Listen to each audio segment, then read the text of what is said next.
Kembali lagi dengan saya Harus Salahuddin pada acara Sabit GNB. Kali ini teman-teman sahabat yang dirahmati Allah SWT, kali ini kita berada di kantornya Pak Haji Isom. Beliau adalah salah satu pemilik Biro Haji dan Umroh yang ada di Klaten, mungkin terbesar di Klaten ya ini. Nah, untuk keseruannya kita akan bincang-bincang dengan beliau bagaimana beliau mendirikan biro ini, kemudian bagaimana perjalanan beliau dan apa saja sih hikmah yang diambil dari mendirikan biro umroh ini. Mungkin ya salah satunya adalah kita membantu saudara muslim kita untuk berangkat haji ke Baitullah sana.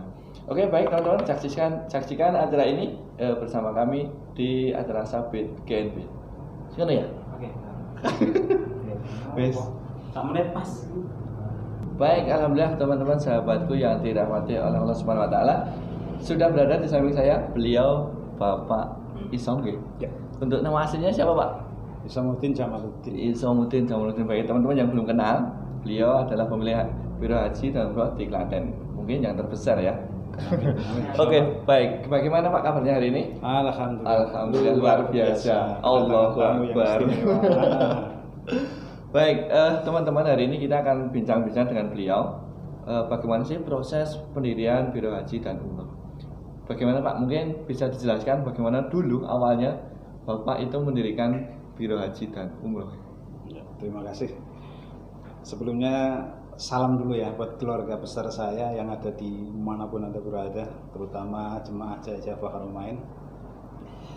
Cerita lama akan saya ungkap kembali karena ini adalah riwayat yang mesti harus diketahui semua orang, Ya, betul. terutama anak-anak saya, bahwa perjuangan itu memang harus dari nol. Ya, betul Pak. Berdarah-darah itu sudah biasa ya. Mungkin sekarang banyak yang melihat saya seperti ini Sudah karena saya itu ya Pak ya. karena saya gemuk, mungkin disangkanya sudah ya. Tapi padahal otak itu lebih panas gitu. Riwayatnya dulu itu tahun 1993 akhir saya masuk di Arab Saudi. Ya, awal kepengen belajar dan bekerja. Ya, kemudian bahasa terjerumus mungkin bisa dikatakan seperti itu, terjerumus di bidang perhajian dan perumrohan.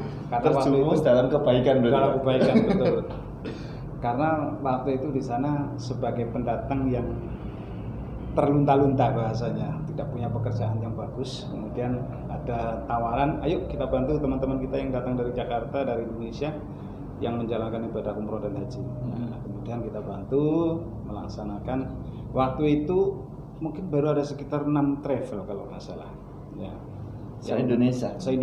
Yang besar kalau nggak salah 3 utama. Berarti masuk salah satu dari 6 itu Pak ini? Ya, pengalaman itu waktu itu. Karena saya sebagai pendamping di sana, mutawif sekaligus angkat-angkat koper. Karena waktu itu banyak yang daftar tapi tidak banyak travelnya. Ya. Jadi memang sekali datang itu kadang-kadang 10 bis, 15 bis itu biasa. Dan yang datang itu rata-rata orang yang ekonominya mapan gitu ya. Dan dia di sini punya kedudukan. Jadi kalau di sana itu banyak yang penampilannya necis-necis itu. Tapi waktu itu memang orang-orang yang sudah ibadah itu yang banyak duitnya. Jadi antara gaji dan baksis kalau orang Arab bilang, kalau orang sini bilang antara penghasilan bulanan atau penghasilan kerja sama bonus yang dikasih sama jemaah lebih banyak bonusnya. Ya. Jadi ada yang orang ngasih $100, $200 waktu itu, yes, gitu.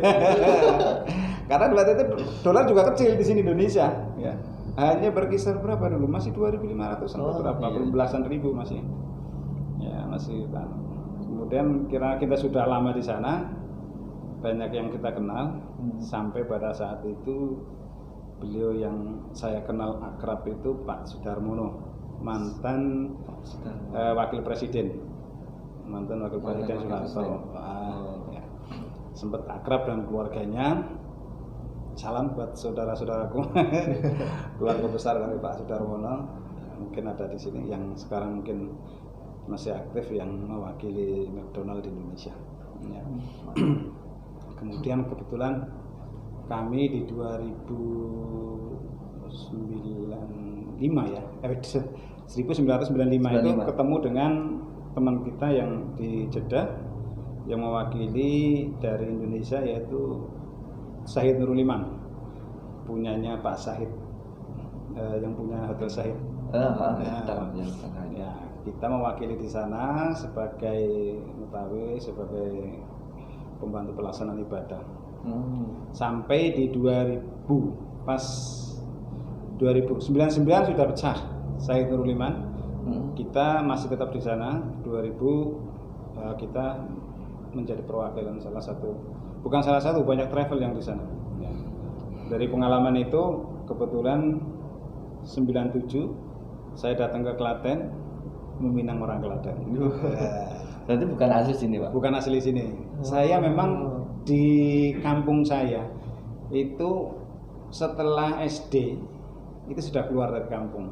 Maksudnya sebagai perantau yang berdiri sendiri dengan kaki sendiri, berjuang sendiri, ya, gitu. Jadi memang perjalanannya memang ya berdarah-darah ya, Pak. Berdarah-darah betul gitu. Luar biasa. Ya. Kemudian saya pulang mendapatkan orang Klaten 97, kembali ke sana 99 saya punya anak, lahir di sana. Kebetulan saya istri bawa ke sana. Jadi ada satu anak saya yang nge-meet in luar negeri. Meet in Tanah Haram. Itu luar biasa. Itu kenangan yang luar biasa di sana. Ya. Kemudian pulang ke Indonesia, banyak teman-teman, saudara-saudara kita yang kepengen umroh, biasanya datang ke saya. Pak, saya kepengen umroh. Ayo, tak bantu prosesnya segala macam. Akhir di 2010 kami mengajukan persyaratan dalam perizinan, alhamdulillah keluar di BPW-nya keluar. 2011 proses mau masuk di PPIU, kebetulan tutup izin dari corona. Jadi waktu itu memang lama maksudnya kita memberangkatkan dengan benderanya teman-teman. Ya, kemudian di 2016 alhamdulillah Jajah Haromen sebagai pusat kantor pemberangkatan umroh di Klaten. Jadi ini bahasanya teman-teman yang di lapangan itu, JJH itu travelnya orang Klaten. Karena banyak dari teman-teman kita yang di Klaten itu sudah lewat kita berangkat ke sana. Berarti memang awalnya ada ya, apa ya? Banyak masyarakat yang ingin umroh, terus kemudian kita membantu seperti itu, terus kemudian akhirnya dengan itikat baik kita membantu masyarakat itu yang ingin berangkat ke Baitullah, kita mendirikan sebuah JJH ini ya. Dan memang saya pernah berusaha di bidang-bidang yang lain. Kelihatannya tidak bisa memenuhi syarat. Maksudnya banyak ruginya daripada untungnya. Kalau ini saya udah pokoknya saya mau cari keuntungan akhirat aja lah. Kalau urusan dunia itu kelihatannya enggak cocok buat saya. Iya. Karena memang satu, saya itu kurang berjiwa bisnis. Kadang-kadang ditanya sama istri, kalau masalah bisnis itu jarang untung. Tapi kalau di bidang haji umroh ini alhamdulillah, yang pertama saya bisa membantu orang lain, yang kedua saya bisa berangkat umroh dan haji tanpa membayar. Dan malah saya disangoni. Dan banyak kisahnya ya, jadi alhamdulillah ya, mungkin ini salah satu ketetapan Allah yang diberikan kepada saya, karena memang di keluarga saya ya saya sendiri yang menjalankan seperti ini ya. Sebenarnya ini bukan bisnis ecek-ecek sebenarnya. Ini bisnis yang memang kalau menghasilkan surga ini. Dunia akhirat. Kalau dunia mungkin enggak sebegitu penting ya.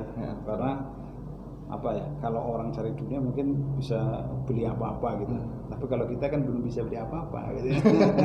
Apa adanya aja yang jalan-jalan gitu. Ya, yang penting akhiratnya terpenuhi, insyaallah dunianya ngikuti. Amin. Betul.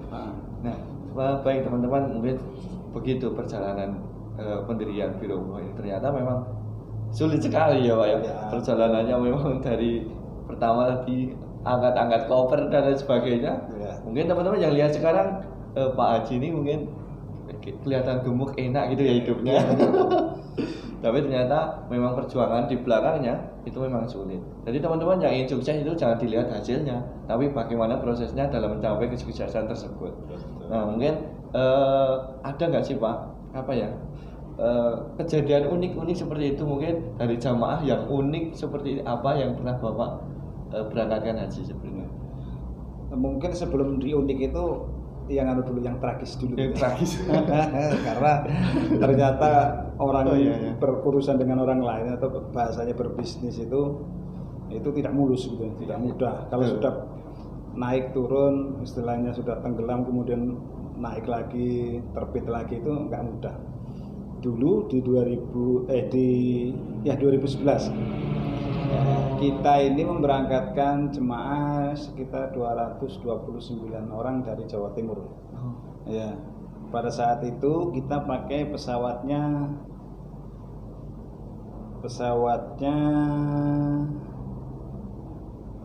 apa namanya itu? Sampai lupa. Batavia. Batavia dipilotkan oleh pemerintah. Kita sudah beli tiket. Akhirnya nggak jadi berangkat. Kemudian ganti pesawat yang lain dengan harga yang berbeda jauh lebih mahal. Jadi pada saat itu yang kita hanya bisa naik kendaraan roda 4 masih barang bekas ya, kebanyakan itu kita harus membeli seharga Mercy.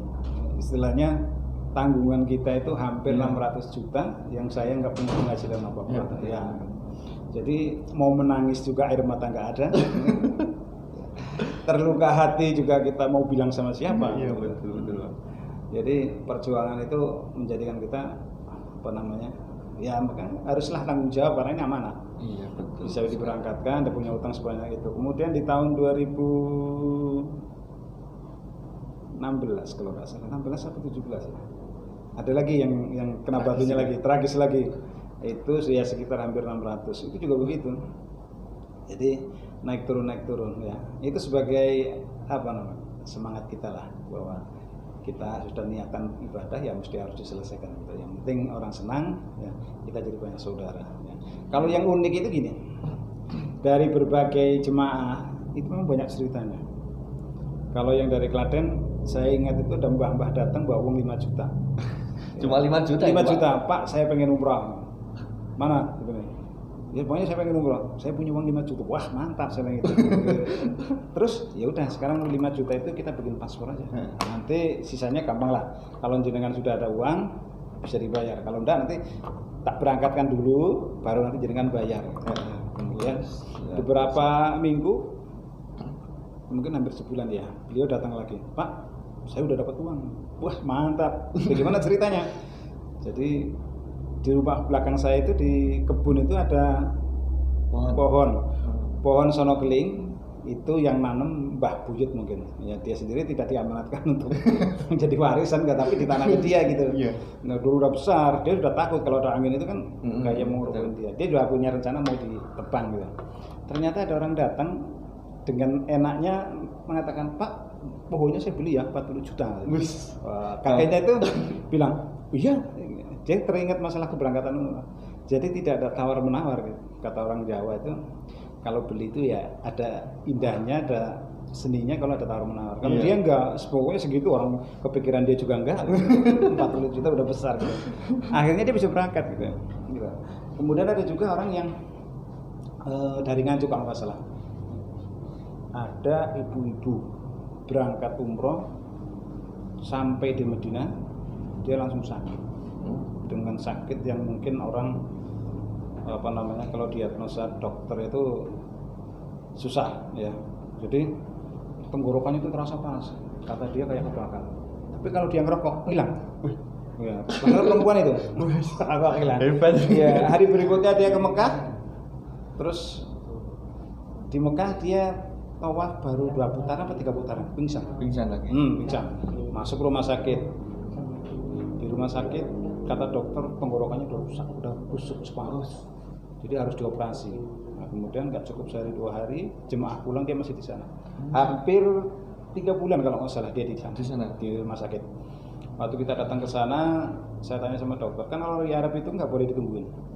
harus lepas. Pokoknya kalau keluar dari rumah sakit harus sehat betul. Nah, kemudian saya tanya sama dokter, dok gimana? Alhamdulillah sehat baik.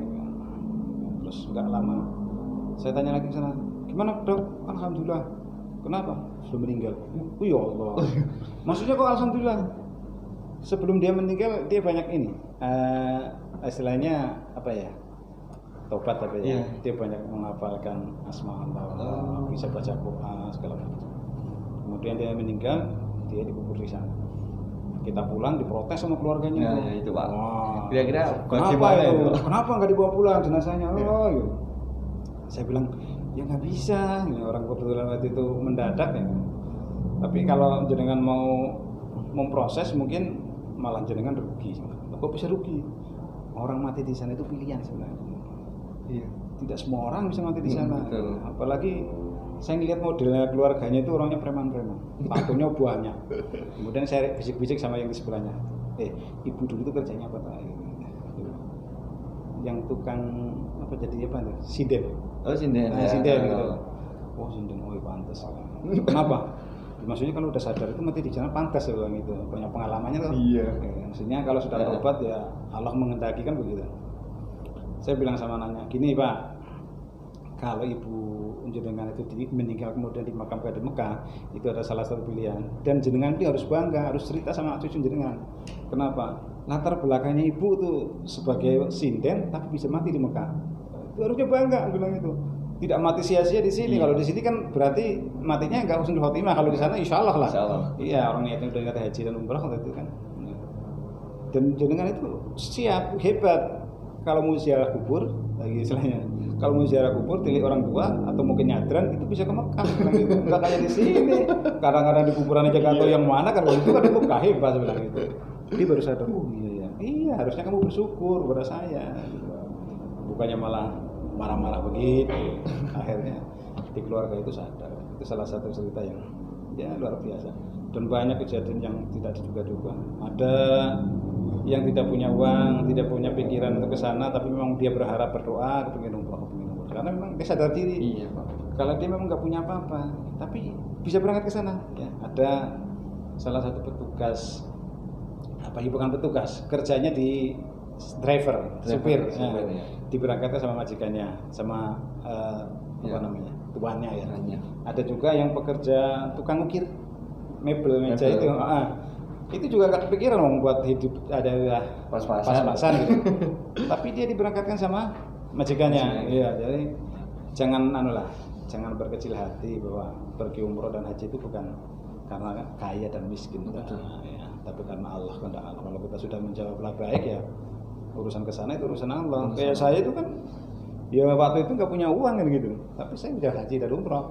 Kalau haji saya cuma baru berapa ya? 7 kali, kalau nggak salah 8 kali. Nah, kalau umroh nggak saya hitung sampai akhir nanti lah ya pokoknya. Kembali untuk yang tadi Pak, apa ya? Mungkin banyak sekali mungkin jamaah yang belum tahu terkait ketika umroh kemudian meninggal itu nggak bisa dibawa pulang itu Pak. Memang harus di sana. Ya itu adalah apa ya namanya pilihan, karena tidak semua orang bisa meninggal di sana gitu. Apalagi meninggal di sana, insya Allah itu tempat yang sangat suci dan sangat mulia Baitullah. Betul. Kami aja yang ngurusin haji umroh belum tentu mati di sana kan. Iya betul sekali. Kalau ada orang mati di sana itu itu harusnya ngasih bonus ke saya itu. Iya. Yang harusnya cuma bayar 30 juta itu harusnya lebih gitu loh. Karena dia pahalanya kan surga kan gitu. Pahalanya surga. Cari surga enggak gampang kok. Bisa tinggal di sana itu udah luar biasa. Nah, moga lah saudara-saudaraku yang sekarang sehat atau sakit, niat dulu lah untuk pindah umroh ke sana atau haji ke sana. Kalau masalah berangkat itu Allah yang ngatur. Yang penting kita hatinya tetap mantap, insya Allah bisa sampai ke sana. Banyak fadilahnya kalau di Mekah itu. Yang penting ya buat sahabat teman-teman semua yang ingin haji atau umroh bisa hubungi nomor di bawah ini bersama CCA ya. Nah, oke, mungkin itu Pak, pengalamannya sangat banyak sekali. Terima kasih. Terus mungkin ketika ada mungkin jamaah yang ingin bertanya-tanya konsultasi masalah haji dan umrah bisa ke Bapak ya. Ya. bisa langsung ke sini atau ngikutin nomor yang live ada. streaming juga ada, nomornya ada. Kalau di kantor ini itu 072 072 33 33 295233. Nah, ya terus kemudian kalau HP itu HP-nya saya mungkin biar nanti yang lainnya bisa tahu itu 081794054482. Ya, nanti bisa langsung ke sini atau jenengan hanya sekedar pengen tahu saja di sini ada setiap hari kajian, sekedar mau tanya-tanya, mau kepengen manasik itu bisa ke sini atau jenengan gabung di salah satu komunitas kita yang sudah ada setiap bulan kegiatan manasik. Jadi walaupun dia nggak umroh tetap boleh gabung ya. Mungkin di YouTube sendiri ada enggak Pak? Mungkin video-video tentang haji umroh? Ada di YouTube, ada. YouTube-nya itu di CCH Umroh _Haji Plus. Ya, kemudian di Facebook itu ada CCH Umroh Haji Plus. Ya, kalau di saya itu Putra Adi Isomuddin, yaitu di Facebooknya, di Instagram juga ada, di YouTube-nya saya juga ada, tapi masih belum canggih. Ya baik teman-teman, bagi yang ingin tahu tentang haji dan umroh bisa hubungi yang sudah disebutkan beliau tadi. Baik sahabatku yang dirahmati Allah Subhanahu wa taala, mungkin cukup sekian bincang-bincang kami. Ketika ada salahnya mohon maaf. Ikuti terus acara Sabit GNB dengan orang-orang yang inspiratif, banyak pengalamannya. Cukup sekian dari saya. Assalamualaikum warahmatullahi wabarakatuh. Waalaikumsalam warahmatullahi wabarakatuh.